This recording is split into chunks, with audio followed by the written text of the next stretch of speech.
하나님 말씀 찾겠습니다. 마태복음 15장 21절에서 28절입니다.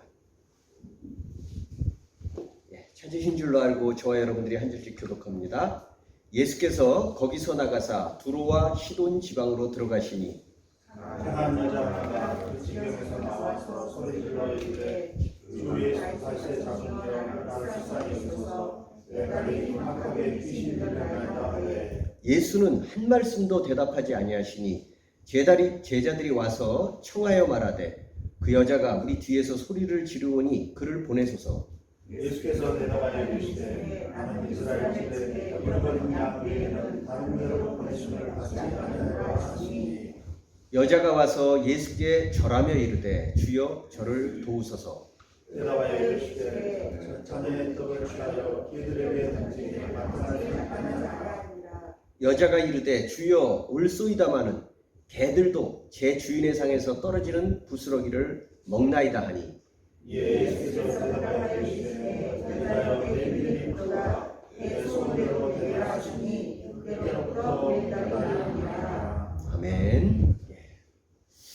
우리 지난 주일날은 바리새인들과 서기관, 우리 흔히 말하는 정통 유대인들이라고 얘기하는 그런 바리새인들과 서기관들의 이야기, 그들이 굉장히 의기양양하게 예수님 앞에 나왔다가 그들의 위선이 폭로되고 굉장히 부끄러운 모습으로 책망을 받는 그런 말씀을 우리가 함께 읽었습니다. 또 말씀을 들었습니다. 오늘은 이제 그들과 굉장히 정반대의 한 여자의 이야기가 펼쳐지고 있습니다. 마태는 오늘 이 여자의 이야기를 통해서 우리에게 어떤 하나님의 말씀을 들려주시려고 하는지, 오늘 보시다시피 제목이 개들도 떨어지는 부스러기를 먹나이다 라는 그런 제목으로 이렇게 기록이 되어 있습니다. 오늘 본문의 말씀 우리도 어느 정도 잘 알고 있는 내용 중에 하나이지만 읽으면 읽을수록 전개되는 그 이야기들이 굉장히 파격적인 그런 내용들을 담고 있습니다. 우리가 그 말씀들을 우리가 하나씩 살펴보면서 오늘 저와 여러분들에게, 우리에게 주신 하나님의 말씀을 함께 나누는 귀한 시간을 가지려고 합니다. 자, 우리가 오늘 본문을 이미 한번 교독을 했지만 우리 한번 21절과 22절 사이에서 먼저 이 여인이 과연 어떤 여인인지, 어떤 여자로 소개되고 있는지, 이 여자에 대해서 찾아낼 수 있는 것들을 여러분들이 한번 찾아내서 이렇게 좀 얘기해 주시면 좋을 것 같습니다.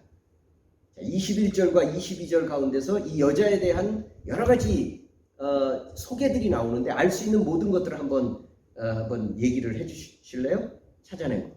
가나안 여자였다. 그렇죠. 가나안 여자입니다. 가나안 여자인데 지금 이 여자는 어디 살고 있습니까? 그렇죠. 두로와 시돈이라고 하는 지방에 살고 있는데 출신은 가나안 여자입니다. 또 뭘 알 수 있을까요? 딸이 흉악한 귀신에 들렸습니다. 그렇습니다. 딸이 아주 흉악한 귀신에 들려 있습니다. 여러분, 지금 이 여자에 대해서 뭐 이름은 안 나와 있지만 알 수 있는 모든 것들이 충분히 소개됐어요.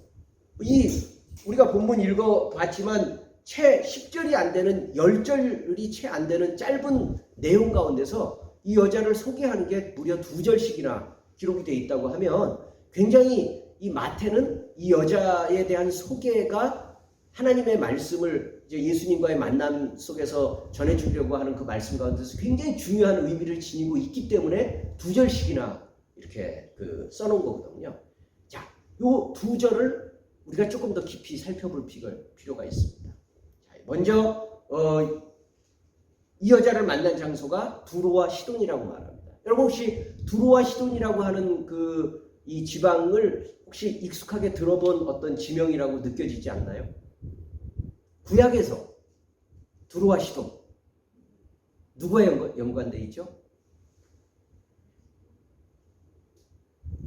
아합의 부인 이세벨의 고향이 두로와 시돈입니다. 시돈의 공주죠. 그런데 그 두로와 시돈은 함께 이렇게 엮어서 쓰는 경우가 많습니다. 왜냐하면 한 묶음으로 해서 왕국을 갖기도 했고 문화권이 굉장히 비슷하기 때문에 두로와 시돈이라고 부릅니다. 중요한 것은 거기가 바알 숭배 중심지라는 거예요. 그래서 우리가 알다시피 이세벨이 그냥 몸만 시집간 게 아니라 바알 숭배하는 그 종교를 완전히 다 이렇게 만들어 가지고 그 북왕국 이스라엘의 통째로 전해준. 그래서 그 이후부터 북왕국이 하나님보다 이 바알 숭배를 더 열심히 숭배하게 되는 그 일이 일어났고, 또 그것을 통해서 결혼 제도를 통해서 또 남유다 왕국까지도 이 바알 숭배가 이어진 그 핵심지가 바로 두로와 시돈입니다. 그리고 그런 면에서 이 가나안 여자라고 쓰고 있는 이 명칭은 다시 말한다면 유대인들이 또 굉장히 싫어한 이방 여인으로서 이 여자의 출신 성분을 얘기하고 있습니다.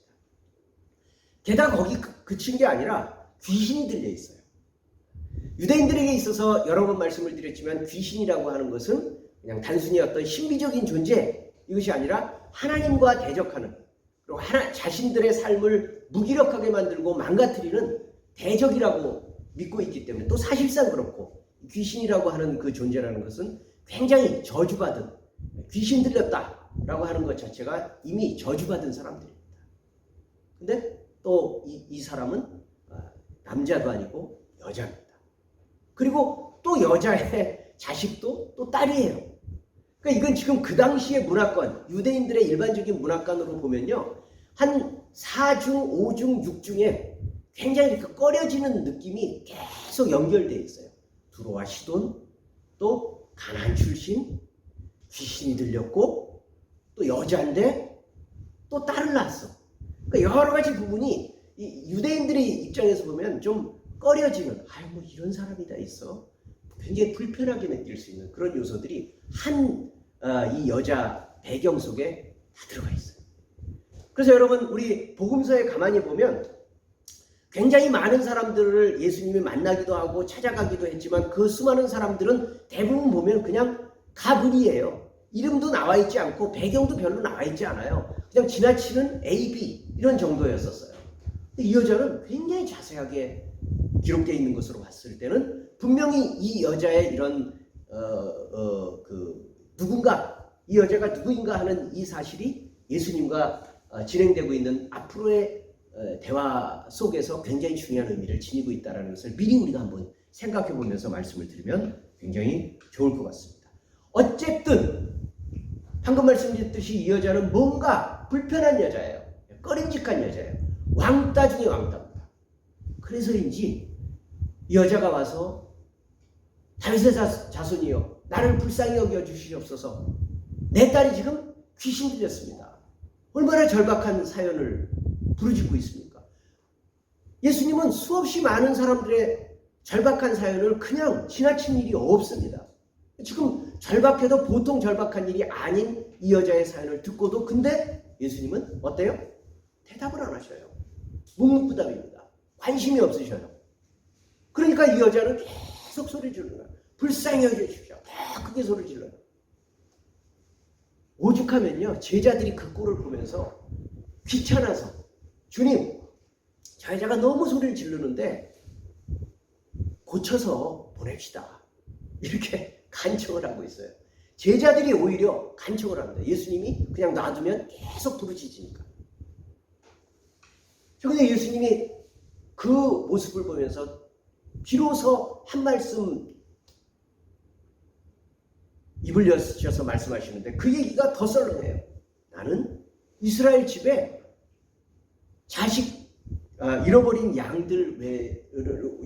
잃어버린 양들을 위해서 외에는 내가 보냄을 받지 않았다.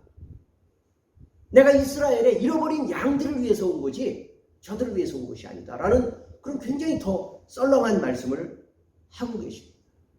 이제 이 여자는 다급해집니다. 예수님께 말씀을 드렸고 제자들도 그렇게 해달라고 부탁을 하는데도 굉장히 냉정한 말씀을 자기 앞에서 들려오니까 이제 다급해진 여자가 드디어 주님의 코앞에까지 다가갑니다. 지금까지는 멀리서 예수님을 불렀습니다. 이제 예수님 앞에 가까이 나가서 무릎을 꿇고 간절히 외칩니다. 주여, 저를 도우소서. 이게 바로 여기에서 예수님이 오늘 본문의 말씀처럼 너무나도 충격적인 말씀을 해주십니다. 자식들에게 줄 떡을 개들에게 주는 것은 마땅치 않다. 그렇죠. 사실은 그렇잖아요. 아무리 개가 귀엽고 이뻐도 자식에게 줄 떡을 개한테 줄 사람이 어디 있어요? 자식한테 줄 음식을 열심히 잘 만들었는데 개한테 줄 그런 주인이 세상에 어디 있습니까? 예수님은 지금 그렇게 얘기를 하고 계십니다. 자, 여러분, 논리적으로 이게 맞느냐 틀리느냐를 떠나서 우리는 예수님 입에서 이런 말씀이 나왔다는 것 그 자체가 충격스럽습니다. 다른 사람도 아니고 어떻게 예수님이 이런 말씀을 하실 수 있을까? 야, 이건 정말 이해가 안 된다. 그러나 여러분, 놀라기 전에 우리가 유대인이다. 2000년 전에 이 얘기를 듣고 있는 유대인들이다. 유대인들은 어떻게 들었을까? 라는 것을 먼저 우리가 이해하고 나서 놀라도 놀라야 됩니다. 여러분, 유대인들은요, 이 얘기를 들으면 그럴 수 있지 라고 이해할 만한 얘기예요.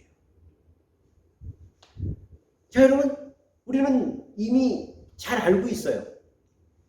그 이스라엘 사람들과 이방인들, 이스라엘 사람들과 하나님을 믿지 않는 이방인들 사이의 그 격차가 얼마나 유대인들에게 크게 느껴졌는지 우리는 이미 많이 알고 있어요. 예를 들어서 우리는 요한복음에 나와 있듯이 예수님이 사마리아 지경을 가다가 우물가에서 한 여인을 만났을 때 처음 만났을 때의 대화를 우리는 기억을 해보면 예수님이 그 여자에게 먼저 말을 걸죠. 물을 좀 주시오. 근데 물을 달라고 하는 그 얘기에 이 여자가 깜짝 놀랐죠. 왜 뭐라고 하면서 깜짝 놀랐죠? 유대인인데 그렇죠. 아니, 당신은 가만히 보니까 유대인인데 유대인인 당신이 어떻게 사마리아인 여자인 나한테 물을 달라고 합니까? 그러니까 이게 일반적인 유대인들의 관습이에요. 여자인데 더군다나 사마리아인인데 말을 걸어? 이건 있을 수 없는 거예요. 그 외에도 수없이 많은 이방인들 사이의 관계들 속에 유대인들이 가지고 있는 높은 선민의식, 우리는 구원받은 아브라함의 자손이고 너희는 버림받고 지옥의 자식이 되어야 될 멸망의 자손들이다 라고 하는 그 이분법들이 유대인들에게는 강하게 있었기 때문에 그런 면에서 본다고 하면 여기 지금 가나안, 아까 말씀드렸듯이 두로와 시돈, 바벨,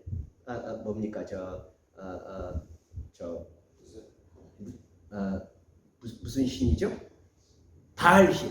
바알 숭배의 중심지의 그 땅에 더군다나 가나안 여자를, 귀신 들린 여자를 만났을 때 그런 반응을 보이는 것에 대해서 유대인들이라고 하면 일단 그럴만도 하지. 저 여자가 어떤 여잔데 라고 하는 마음이 충분히 있을 수 있다는 겁니다. 사실은 여러분, 그래서 예수님조차도 지금 여기에서 유대인들, 바로 하나님의 자녀들에게 줄 떡을 이방인들에게 주는 것은 합당치 않다라고 말하시는 것에 대해서 우리는 일단 유대의 기본적인 신앙의 입장에서 본다면 그거는 오늘날 우리가 생각하는 것과는 다르게 이해할 만하다라고 일단 생각해 볼 필요가 있는 거예요. 충분히 그 사람들은 그렇게 봤어요.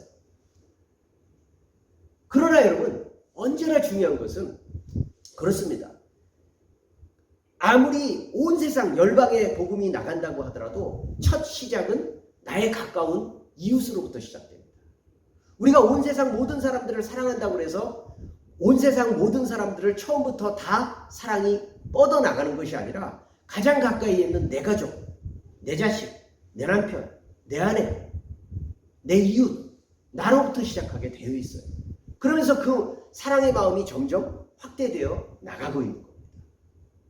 다만 아무리 확대되어 나가는 것이 정상적이라고 할지라도 내가 가지고 있는 이 특수한 사람들에 대한 사랑이 밖으로 확장되어서 나가지 않는다면 또 그것 역시도 하나님의 사랑이 아닐 것입니다. 그러나 어쨌든 이렇게 확장되어서 나간다라고 하는, 확장되어서 마땅히 나가야 된다고 하는 그 하나님의 사랑의 그 어떤 법칙이라고 할까요? 그런 부분들에 대해서 우리가 초대교회 때의 이야기를 살펴보면, 생각해보면 알 만큼 유대인들에게 있어서는 그것이 그다지 자연스럽지는 않았습니다. 그러나 중요한 것은 이제 여기에 대한 예수님과께서 처음에 주고받았던 이 몇 가지의 이야기들 속에서 어느 정도 유대인으로서는 이해할 수 있다고 할지라도 예수님이 주셨던 그 얘기에 대해서 여자가 보여주는 이 반응들이 오히려 오늘 본문의 말씀에 있어서 가장 중요한 포인트일 것입니다. 여기에 대해서 이 여자가 어떻게 답변을 하고 있는지 그 내용을 우리 다시 한번 살펴보려고 합니다. 27절을 우리 같이 한번 살펴봅니다. 같이 읽습니다. 시작. 여자가 이르되 주여 올소이다마는 개들도 제 주인의 상에서 떨어지는 부스러기를 먹나이다 하니. 자, 여러분, 여자가 놀라운 거는요, 사실은 그 예수님과 그 제자들의 태도가 놀라운 게 아니라 여자의 태도가 놀라운 거예요. 오늘 이 본문의 말씀은요, 사실은 이 여자에게 포커스가 있어요. 그래서 아까 말씀드렸듯이 8절밖에 안 되는 짧은 내용 속에 여자에 대한 소개가 2절이나 들어가 있는 이유가 여자의 이 이야기가 굉장히 중요한 의미를 가지고 있기 때문입니다. 여자는 예수님의 얘기에 대해서 반박하지 않습니다. 그렇습니다. 저는 개입니다. 그러나 아무리 개라고 할지라도 개도 주인의 상에서 떨어지는 부스러기 정도는 먹을 수 있는 거 아닙니까? 이렇게 당돌하게 얘기하는 여자의 이야기를 들어볼 수 있습니다. 여러분, 이것도 우리는 일반적인 의미에서 충분히 이해가 되죠. 왜요? 이 여자는 지금 굉장히 절박한 상황이에요. 여러분, 만약에 여러분 딸이 이런 일을 당했다고 하면 여러분들은 점잖게 물러나겠습니까? 제자들이 막 뭐라고 궁시렁대거나 또 예수님이 썰렁한 반응을 보여주셨다고 해서 여러분들 그냥 물러나시겠습니까? 아마 물러나지 않을 거예요. 더 절박하게 부르짖을 겁니다. 마치 딸아이의 수술비 마련을 위해서 재벌 앞에서 간절하게 매달리는 엄마의 심정을 한번 생각해 보십시오. 체면이 있겠어요? 붙들고 늘어지겠죠. 그런 측면에서도 이 여자의 태도는 충분히 이해될 수 있습니다. 그러나 여러분, 오늘 본문의 말씀은요, 그저 그냥 어려운 처지에서 바짓가랭이 예수님을 붙들고 어떻게든 사정하는 그 여자의 간절한 태도로만 얘기할 수 있는 내용이 아니에요. 여기서는 이 여자의 놀라운 믿음을 얘기하는 겁니다. 유대인들조차도, 그리고 예수님조차도 기대하지 못했던 놀라운 이 여자의 믿음을 여기서 보여주려고 합니다. 도대체 그 믿음이 뭘까요?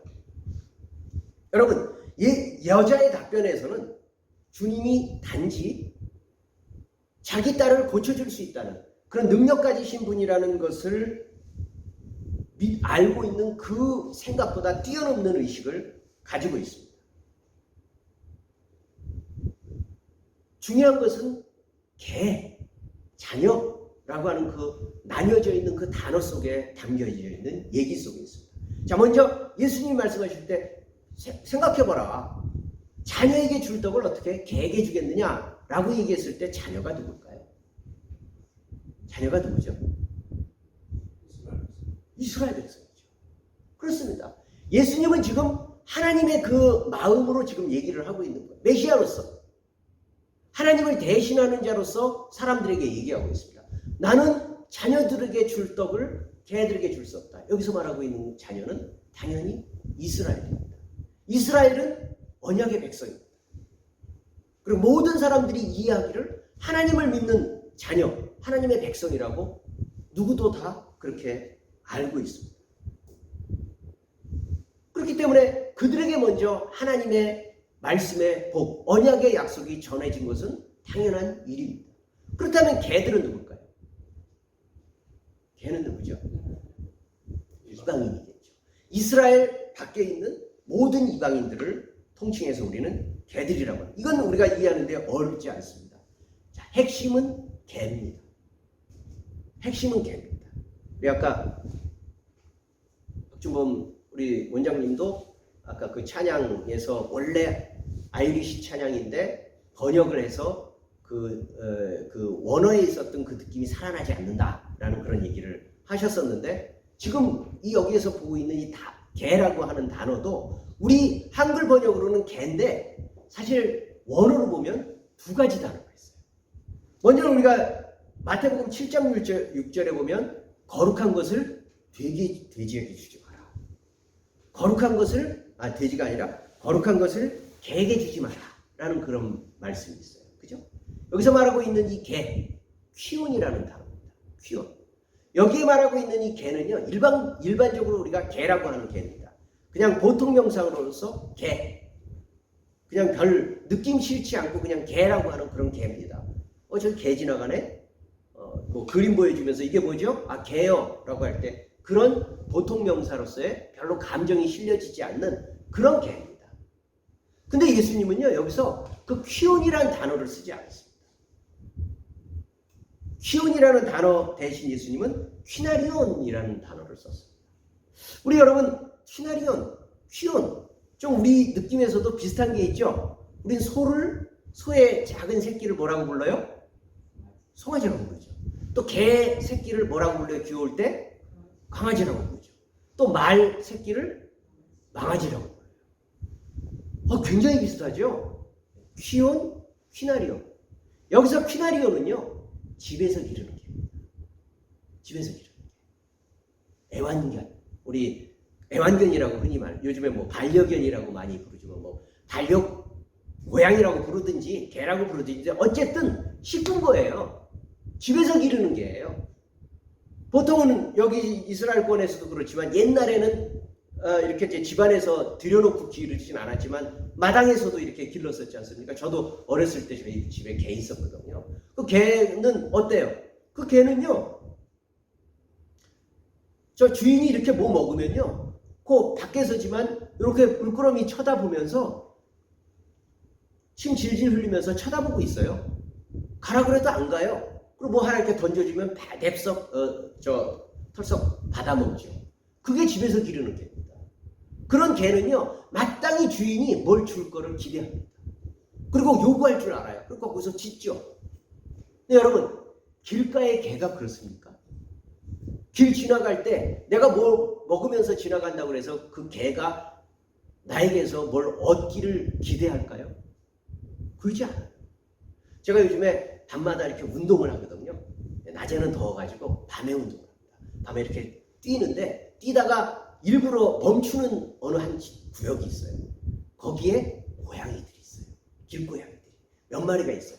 그 애미도 있고 새끼들도 있어요. 얼마나 귀여워요. 그래서 제가 가다가 일부러 멈춰서 그 고양이들한테 이렇게 가만히 앉아서 도망갈까봐, 놀랄까봐 가만히 앉아서 개 부르듯이 이렇게 어여여 하면서 이렇게 부르거든요. 안 와요. 안 옵니다. 왜 안 와요? 기르는 개가 고양이가 아니니까. 그러니까 도망가요. 기대가 없어요. 근데 집에서 기르는 개, 고양이는요, 주인도 그 반려견에 대해서, 또 그 반려견도 또 주인에 대해서 서로 기대가 있어요.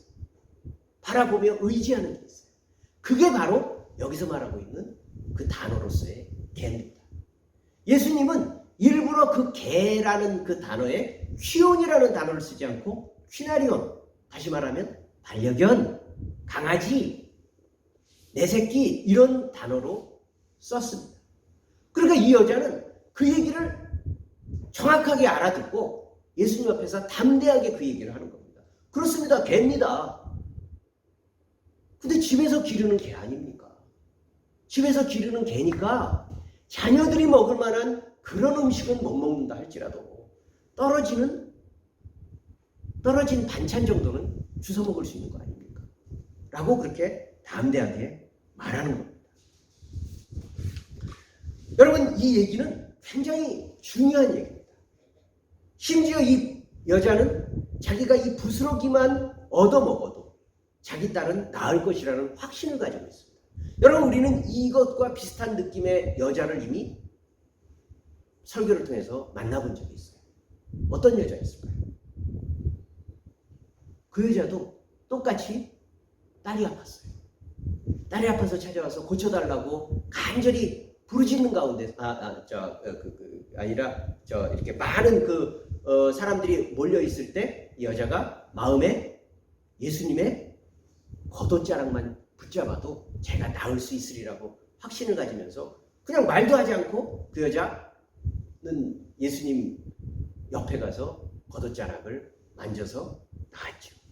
그때 그 마음, 내가 예수님의 겉옷자락만 만져도 나을 수 있으리라는 그 마음처럼 이 여자 역시도 단지 예수님의 말씀만으로 충분히 나을 수 있다는 그 확신을 가지고 있는 그런 상황을 볼 수가 있는 것입니다.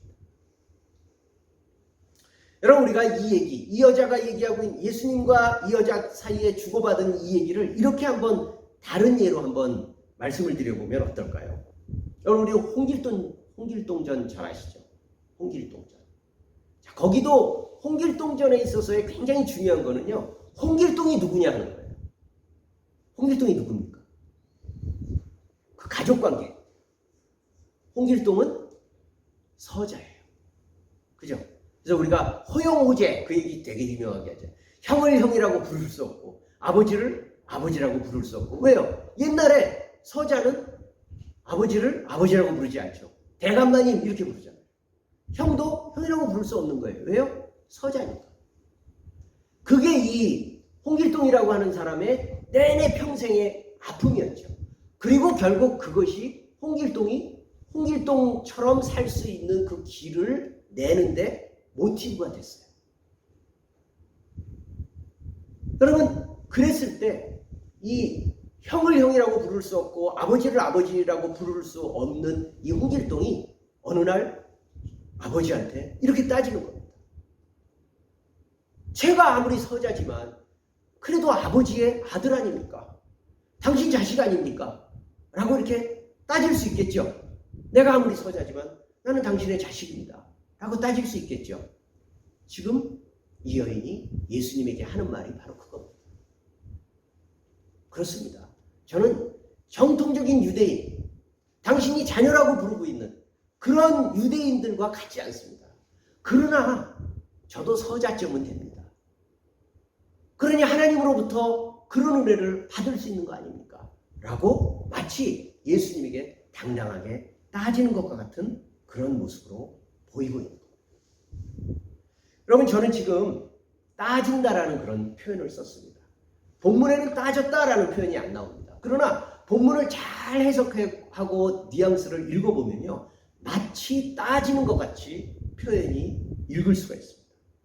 물론 여자는 지금 겸손하게, 아니 간절하게 예수님에게 부르짖고 있습니다. 제발 고쳐주십시오. 저를 제발 불쌍히 여기셔서 저의 딸의 그 귀신을 쫓아내 주십시오. 간절히 부르짖고 있습니다. 겸손한 모습입니다.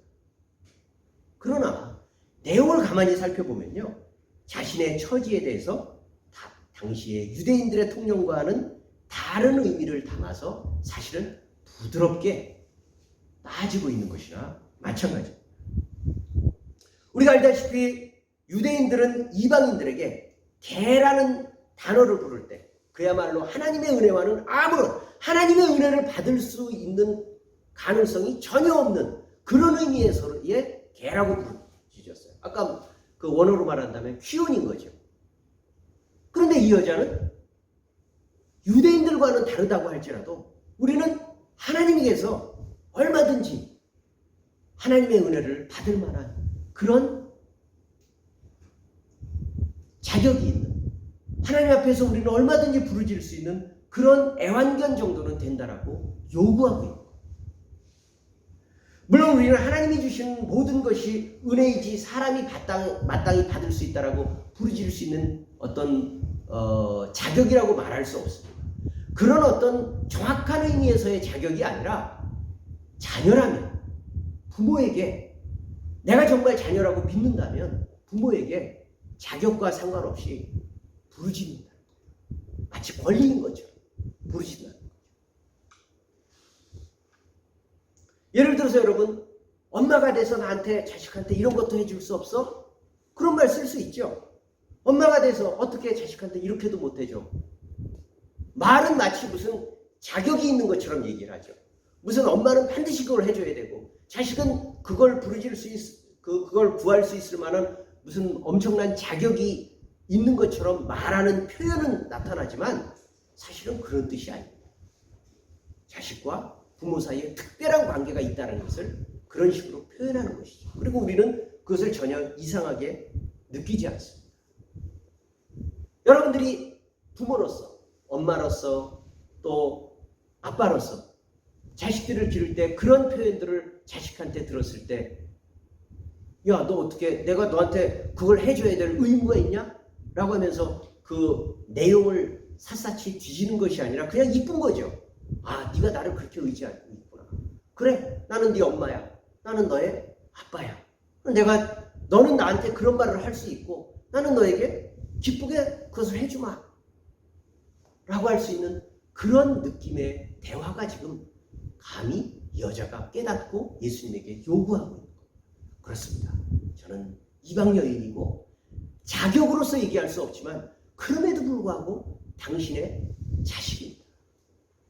그러니 내 자식을 불쌍히 여겨주셔서 귀신을 쫓아내 주십시오. 라고 그렇게 지금 구하고 있는 겁니다. 이러한 당돌한 신뢰에 대해서 예수님은 크게 감동하고 계십니다. 마지막 28절을 보면 여자여 내 믿음이 크도다 내 소원대로 되리라. 여러분, 주님이 어떤 사람에게 복음서 어디인가에서 예수님이 내 믿음이 크다라고 하는 표현은 여기서 처음 나옵니다. 여기 외에는 없습니다. 어떤 사람에게 내 믿음이 크다라고 말하는 것은 여기 외에는 없습니다. 그러한 신뢰와 간절함으로 주님을 붙들었던 여자는 주인의 밥상에서 떨어지는 부스러기 정도의 은총만 구했지만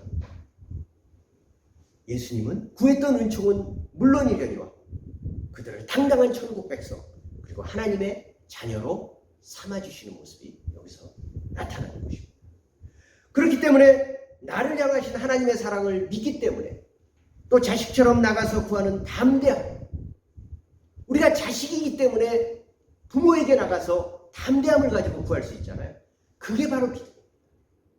여기서 배울 수 있는 것은 믿음이란 다름이 아니라 뭐 나에게 어떤 엄청난 자격이 있거나 권리가 있거나 그런 것이 아니라 단지 자녀라는 그 사실 하나 때문에 부모에게 나가서 나의 모든 어려움과 삶의 모든 애환들을 구할 수 있다는 그 사실을 여기서 보여주고 있는 것입니다.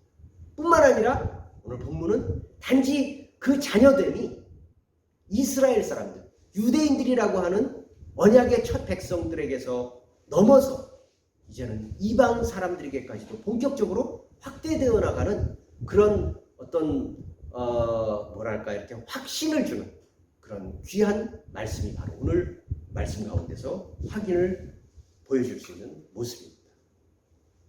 복음서를 보면 제자들을 포함해서 대부분의 사람들은 예수님이 깨우치시는 것을 따라가기도 급급합니다. 예수님 말씀하시는 게 뭔지 잘 이해를 못해서 그냥 이해하고 따라가는데 전전긍긍하고 어리둥절하는 것이 대부분이지만 가끔 복음서에 보면 가끔 오히려 반대로 예수님을 놀라게 하거나 크게 감동시킨 사람들이 나옵니다. 앞서 말씀드렸던 혈루증 앓는 여인, 또 우리가 이제 본문에 이제 그 뒤에 부분에 보면 나타나지만 비싼 향유를 부어서 예수님을 감동시킨 여자의 이야기를 또 볼 수가 있고요. 또 어떻습니까? 하인의 치료를 위해서 나타나서 간절히 구했던 백부장, 이런 정도는, 이런 사람들은 예수님을 놀라게 하거나 크게 감동시킨 그런 그 사람들로 복음서에 기록이 되어 있습니다. 근데 이들의 공통점이 있어요. 공통점은 다 뭐냐면 정통 유대인들이야. 이방인이거나 백부장, 이방인이거나 아니면 그 당시에 멸시받던 여성들이거나 병이 들렸거나 그런 사람들이 다 예수님을 굉장히 놀라게 하거나 믿음이 크다라는 칭찬을 받는 모습들을 볼 수가 있습니다. 반면에 아브라함과 다윗의 자손이고 할례와 율법을 자랑했던 정통 유대인들은 오히려 온데간데 없이 오히려 그들은 더 시간이 가면 갈수록 예수님에게서 멀어지고 하나님의 구원의 은혜를 스스로 내던져버리는 그런 일들로 기록되어 있는 것을 우리는 계속 볼 수가 있습니다. 여러분, 이제 말씀을 마치려고 합니다. 사람은 누구나 더 좋은 환경, 또 더 편한 조건을 찾아가는 것이 인지상정입니다. 그건 뭐 저나 여러분들이나 다 마찬가지입니다. 그러나 슬픈 것은 그러한 사람들에게 있어서 하나님이 잘 보이지 않는다는 거예요. 여건이나 형편이 좋아지면 이상하게 하나님이 잘 보이지 않아요. 가슴에 와닿지 않습니다. 아쉬운 게 없고 스스로에게 만족하기 때문에 자기 스스로 하나님의 자녀라고 믿고 또 하나님을 부르지만 오히려 길가의 개처럼 냉랭합니다. 근데 반면에 오늘 여자처럼 모든 사람들에게 냉대를 받고 어려운 여건에서 하루하루 힘겹게 살아가는 버림받은 사람들에게는 하나님은 자기보다 더 자기를 더 잘하시고 또 사랑하기 때문에 가장 좋은 길로 인도하신다는 것을 믿게 되는 부모로 인식하고 있는 것입니다. 그래서 하나님을 향한 절박함과 또 겸손함과 믿음은 결국 같은 말입니다.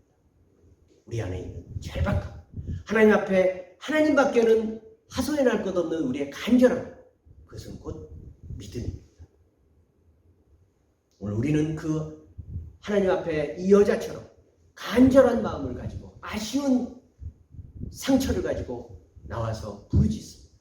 우리 주변을 가로막는 수많은 요인들이 있다고 할지라도 우리는 그 여러 가지 어려운 요인들을 아랑곳하지 않고 주님 앞에 나와서 우리의 안타까운 심정을 계속 아뢰고 바라며 기대할 때 우리가 바라볼 수 있는 것은 우리 자신의 공로가 아니라 주님의 아버지 되심, 하나님의 우리의 주 되심 이외에는 없습니다.